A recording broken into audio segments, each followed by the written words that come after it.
The roar of a motorcycle tore through the empty highway, shaking the afternoon heat like a thunderstorm made of steel. Dust spiraled into the air as the Hell Angels rolled forward, massive, intimidating men in leather and denim. And right in the middle of the road, trembling on a tiny, battered tricycle, sat an 8-year-old girl. Her cheeks were streaked with dirt. Her hands shook, her little legs dangled off the pedals. And yet her eyes didn't look away. She stared straight at Rider Jack Monroe. The Biker King people whispered about like a ghost story. Before his men could speak, the little girl raised her chin and called out, voice cracking, "Feed me." "If I win." The bikers froze. Silence fell. Jack Monroe, the man feared across 3 states, blinked in disbelief. Her name was Emily Rivers, a runaway.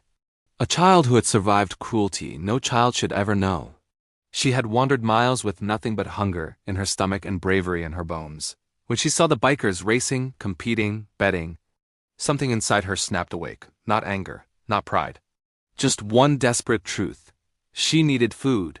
So she challenged the most dangerous man on the road. Jack stepped off his bike. His boots thudded like thunder against asphalt. He towered over her tricycle. Yet something in her eyes made him pause. It wasn't a challenge, it was a plea. A tiny warrior begging life for one break. He slowly nodded. No laughter, no mockery. Just a quiet acceptance of the strangest race of his life.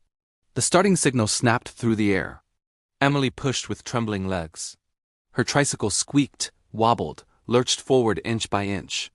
Jack's motorcycle rumbled softly behind her, matching her speed. Not passing, not intimidating, simply protecting. Halfway there, Emily's legs gave out. Her tricycle jerked to a stop. Tears filled her eyes. She was losing. Losing the food she needed to survive. Then she felt it, a gentle push. Jack reached down from his roaring motorcycle and nudged her tricycle forward. Not taking away her dignity, just giving her strength. And with that tiny miracle of mercy, Emily crossed the finish line. The bikers exploded into cheers. Emily burst into tears. Jack knelt in front of her, brushing dirt from her cheek with a gentleness he didn't know he still had. Then he brought out his backpack sandwiches, fruit, snacks, and laid it before her like an offering.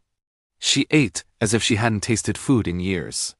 When she finally spoke, her voice was barely a whisper. "I don't have a home." The highway went silent. Jack Monroe, Hell Angel, outlaw, feared legend, lifted that tiny girl into his arms.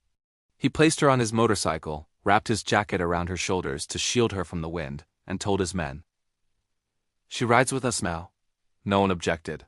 That night, they gave her a warm bed, real food, and safety.